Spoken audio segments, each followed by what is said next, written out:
Hey guys, it's Jo again. Welcome back, or if you're new here, welcome to my channel. So today, DIY Doris is going to do this pink glitter epoxy tabletop.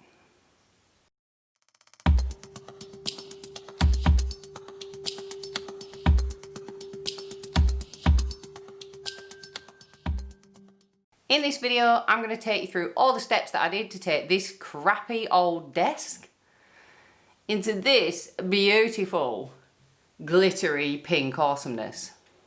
Stay tuned till the end for things that I learned, things that I would do differently, and just the things that I'm going to do next time. Because there is going to be a next time for this, because I love it. I started out just by giving it a real quick sand down and just a wipe down. I just wanted a really good surface to get going with. And this is all my stuff laid out. It looks quite a lot just because I went a little bit nuts on all the glitter. Then I just masking taped all around the edges. I left quite a big lip of masking tape sticking up, and I just made sure it was properly like pressed down really well underneath, because that's to stop all the epoxy dripping out onto the floor.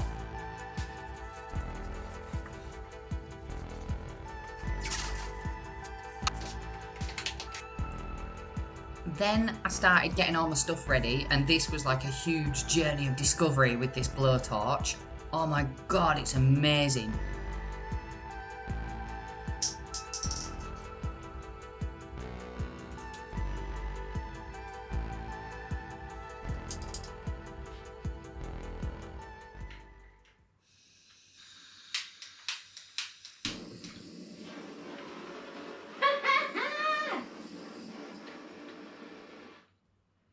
That is fucking amazing.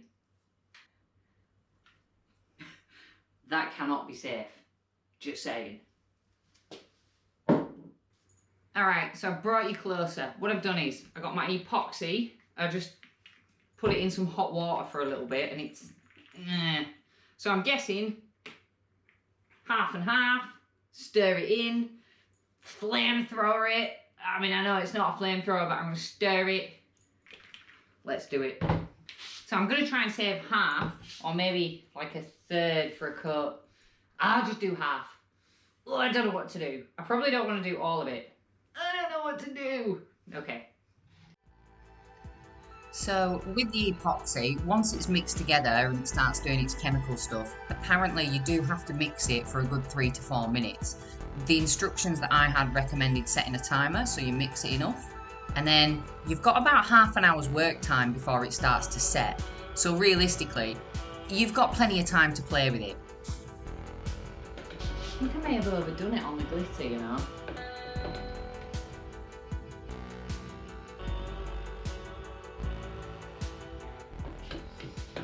So it says after mixing, you can add a non-water-based dye or glow pigment for a custom finish.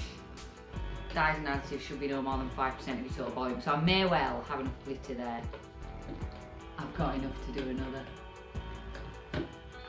Right, bollocks.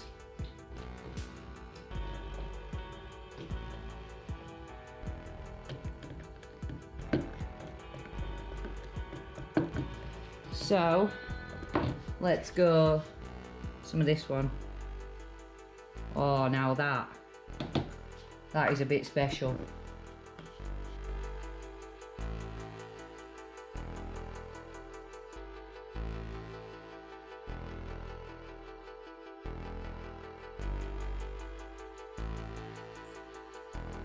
Now, I didn't really have like a game plan. I was just pouring it in and seeing what looked good and what I liked. I just knew that I wanted a heap of different pinks in there to make it that little bit extra like holography and stuff. Let's go a bit of silver. Some more of this in.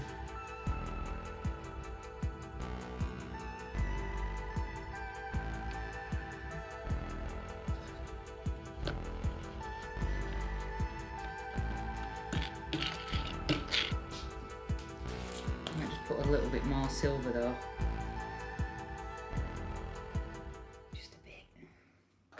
It's clearly got quite a lot of bubbles in it. and it's really thick. You know what? I think I'm just gonna put it on and hope for the best.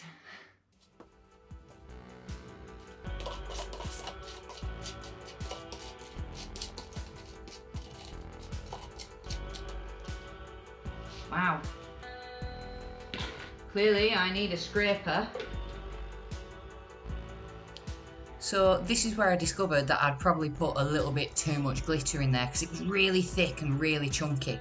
So I quickly mixed up the remaining little bit of epoxy that I'd left over from my clear top coat and banged that on as well, which kind of helped, but I was still pushing it around a little bit.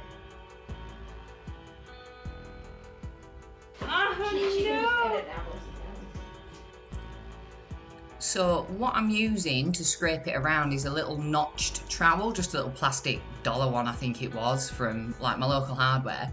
And that really helped because it helped kind of spread the glitter out. Because initially it sort of left lines and I was thinking, oh no, it's leaving like big lines in the glitter. But as the epoxy settles, it self-levels itself out. So it actually worked pretty well. So I'd recommend that over a flat scraper, to be honest.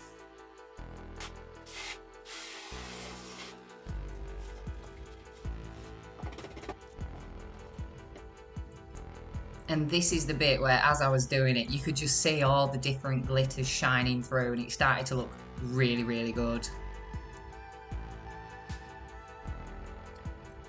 And this is where I really noticed that it was probably a little bit too thick because I was trying to get it right up to the edges and into the corners. And I had a little bit of difficulty there.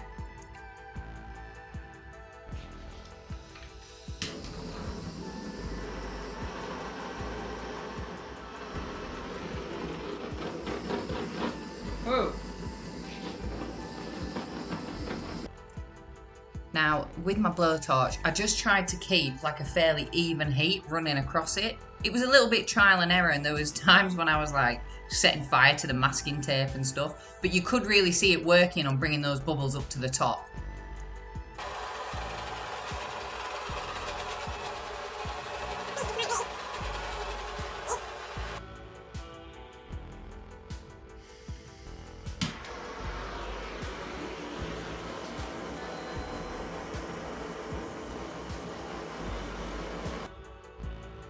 So I let this epoxy cure or set for like 24 hours and then I took the tape off and just gave it a nice little sand down around the edges. I just did it by hand to avoid the dust going absolutely everywhere. If you do it with a normal sander, be very careful and probably wear a mask. And here it is with the snow globe that my mum sent me for my birthday, or part of my birthday gift, which I used for the inspiration for this. I get my inspiration from all sorts of weird and wonderful places.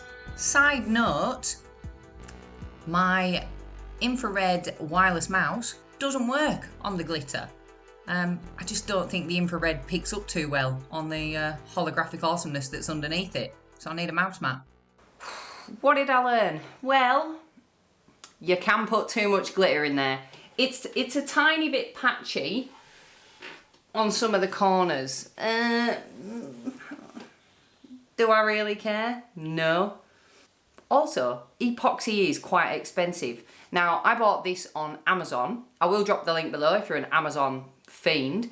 However, I did find a big dose that worked out cheaper if you're doing a lot on eBay. So I'll also drop the link to that in the description box below. My blowtorch, oh, new favourite tool. I got that from Amazon as well. And it's just the top bit that you buy off Amazon. You just screw on the bottom one of those little butane camping gas canisters. Oh, love it. New favourite. I like that better than my angle grinder. I know. You can't really tell. There are a few little imperfections in there. There's a couple of little dents here and there. Now, I'll try and pick it up on camera if I can. What you can do is you can clear coat this on top, which I probably would have done had I not run out of epoxy. So all up, this costed me about $60. That was for the epoxy, the blowtorch, the little camping gas canister, which I already had, but they're so cheap, and the glitter. I already had the masking tape from decorating. So yeah, all up $60. Brand new tabletop. New lease of life. Definitely saved it going to the skip because that's all it was fit for. Or a giveaway on buy, sell, swap. What I will say is I am now addicted. Obviously, I think I'm the new English Australian female industrial maker. Now, that is a niche. So yeah, I'm gonna have a few more cracks at the title on this one. I'm definitely gonna do the top of this filing cabinet, the top of my TV cabinet, and I've got some real crappy old placemats that my mum sent me years ago that I never liked. I'm gonna do them as well. So stay tuned to the channel because I'll probably knock out another video on all my epoxy projects and how much better I can get at it. Not bad for a first attempt. Honestly, guys, if you're thinking about doing this, get yourself on Amazon or eBay, get some stuff ordered. It is so easy and almost foolproof. Not quite Joe-proof, like I nearly messed it up. But yeah, do I love it? Absolutely. Am I gonna do it again? Absolutely. Should you do it? Absolutely. So, that's it for today, guys. Thanks very much for sticking with me. Let me know in the comments box below what colour glitter you would put in an epoxy tabletop. I want to know, because I might have a go at it for all the other stuff that I'm going to do. Anyway, that's it for today, guys. Remember, final thought, Team Doris, we can do it. Thanks, guys, and I will see you in the next one. Bye.